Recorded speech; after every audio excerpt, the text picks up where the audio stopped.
आप पूछ रहे हैं कि अगर मर्यादा का उल्लंघन ना हो रहा हो तो क्या हम यह सवाल पूछ सकते हैं कि आपके मस्तिष्क पे जो त्रिभुजाकार आकृति है उसका अर्थ क्या है?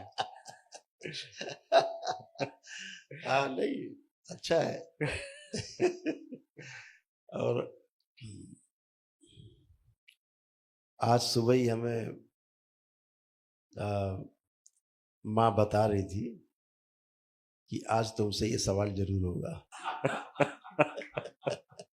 इसलिए हम तैयार होके आए हैं। ये जो बीच में त्रिकोण है, इसे ऐसे समझो कि ये हमारी माँ के होने का प्रतीक है। मस्तक से ऊंचा कुछ होता नहीं, इसलिए माँ को सबसे ऊंचे स्थान पे प्रतीक के रूप में बिठा रखा है।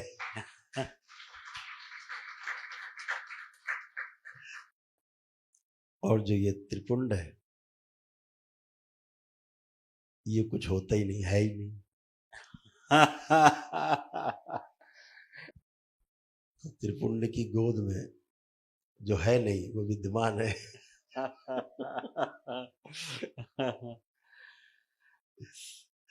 त्रिपुंड उस माँ की गोद में विद्यमान है, उस त्रिभुजाकार में विद्यमान है, जो है ही नहीं।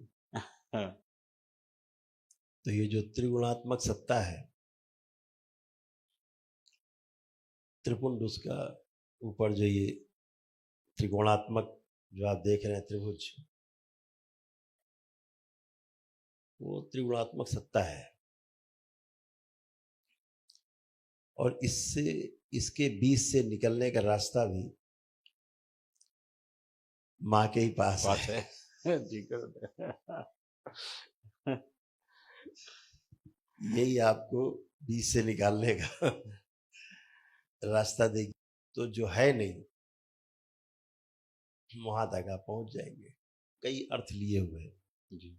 जैसे माताओं के हमारे भारतवर्ष में बिंदी लगाने की प्रथा है मस्तक पर। जो सुहागिन स्त्रियां हैं वो बिंदी लगाती। तो जब भी पति उनके समक्ष जाए तो उसका जो कामुक और काम वासना वाला जो पार्ट है वो कैसे स्वनियंत्रित हो, इसके लिए जो बिंदु धारण करती हैं महिलाएं अपने मस्तक में,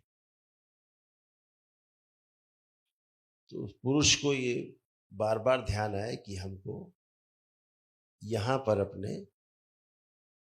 विजय प्राप्त करनी है। हमारा लक्ष्य ये है। जो सामने बिंदी दिख रही है वो उस ओर उसका ध्यान जाए, क्योंकि शिव ही काम वासना को संयमित कर सकते हैं जी। इसलिए शिव नेत्र पर वह बिंदी माताएं बहनें लगाती हैं ताकि पति को दिखाई दे कि हमारा तुम्हारा ब्याह केवल मौज मस्ती के लिए नहीं हुआ है, तुम्हारा लक्ष्य ये है। तो बहुत ही अर्थपूर्ण है ये बात कि महिलाएं अपने पति को उनका जो लक्ष्य है याद दिलाते वो अपने मस्तक पे धारण करके घूमती है श्रृंगार के रूप में।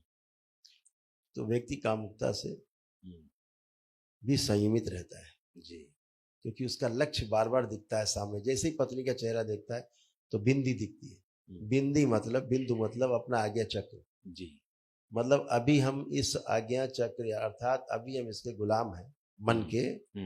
और यहाँ पर जैसे ही हम पहुंचेंगे लक्ष्य पर अपने, तो ये मन आपका गुलाम हो जाएगा जी। तो बहुत अर्थपूर्ण लिए हुए ये मस्तक पर चिन्ह होते हैं जो लोग रखते हैं, उनके पीछे बहुत अर्थ छिपे होते हैं। तो अलग अलग परंपराओं में अलग अलग ढंग से लोगों ने मस्तक पर अपने प्रतीक चिन्ह अंकित किए हैं। तो ऐसा मस्तक पे जल्दी किसी ने देखा नहीं होगा। तो अब ये जो है व्यवस्था उसके अनुसार है कि हमेशा ध्यान रहे कि जो त्रिगुणात्मक सत्ता है, हमें इन तीनों से बाहर जाना है। केवल रजोगुण और तमोगुण से ही नहीं, हमको सतोगुण से भी बाहर जाना है। बिल्कुल।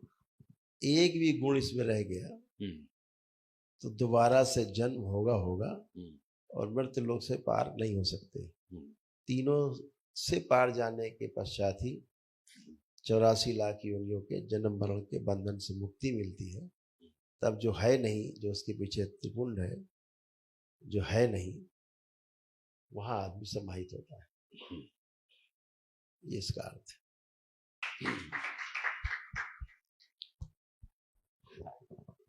और ये महत्वपूर्ण है कि ये इसलिए धारण है ताकि आपका ध्यान आकर्षण इस ओर बना रहे, क्योंकि यही मोक्ष का मार्ग है, यही मोक्ष का रास्ता है, यही विधि है। इसे दृष्टा भाव से बार बार अंदर अभ्यास करते रहना है कि हमें यहाँ पहुँचना है, यही रास्ता है। और उस रास्ते को भूले नहीं, उसके लिए सदैव प्रयासरत रहें, अभ्यासरत रहें,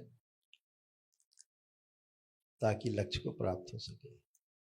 इसलिए ये मस्तक पर धारण करते हैं, ताकि आपको बार बार ध्यान आता रहे।